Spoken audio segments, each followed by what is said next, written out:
Hi, it's Tim again on Digital Woodworking. Today I'm going to talk about toolboxes and tools, like this pile of tools back here. So if you need to move the tools or take the tools, say, to a woodworking workshop, an ordinary toolbox doesn't really work as well as another solution. I think I've got an interesting new tool tote that you can make with a CNC and just a little bit of plywood. So as you can see behind me, I have a collection of tools that might be typical that a woodworker might use on a project or at a workshop.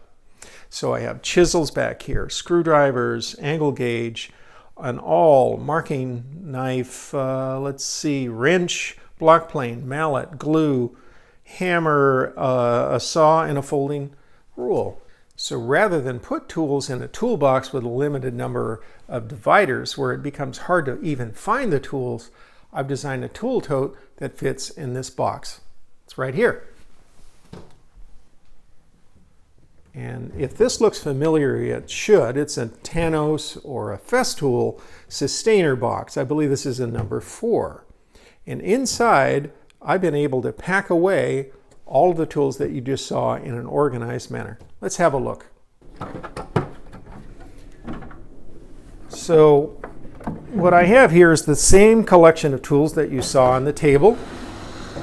You can see the chisels, the hammer, the mallet, tape measure, all kinds of stuff is in here. Down below is how the saws are stored.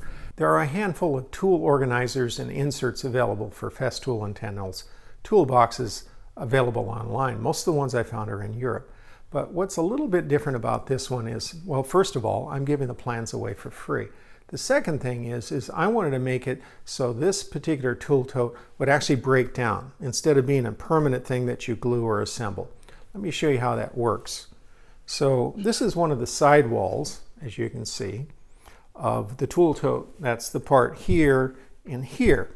And along here you see these little steps, and you can see they're progressively a little wider. So each layer will simply drop sydown and lock down to the individual step, the second layer here, and the third layer here. That makes it easy to make different types of Systainer inserts. So this stack here is all of that tool tote. And so to get started, I'm offering a couple of free designs, and I'm going to show you one that I'm working on right now for myself, a modified design. And you'll also have the drawing so you can make and arrange the tools in any manner that suits you as well. Let's have a look. One of the goals of this tool tote design was to make it easy for you to adapt or change or modify the tool tote for whatever need you have. The basic tool tote plan that I'm uploading is a plan for hand tools, and that really works for a lot of situations.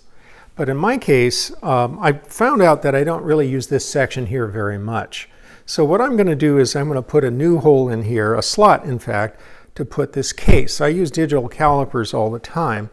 So in order to do that, I'm going to go over here to the computer and start to work on my plans. And the plans are very, very simple, so let's give it a try.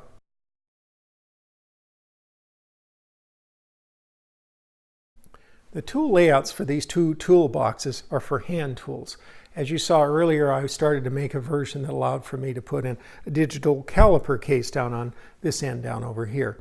As you come up with your own designs, it would be great if you share them as well. I'd love to see them. So send me a picture of your variation of your tool layouts, and if possible, you send me a picture as well as the DXF file, and we could almost build a little library of different tool tote layouts that I'd be happy to put up and make available for free. So again, this is Tim for Digital Woodworking. We'll see you again later. Thank you.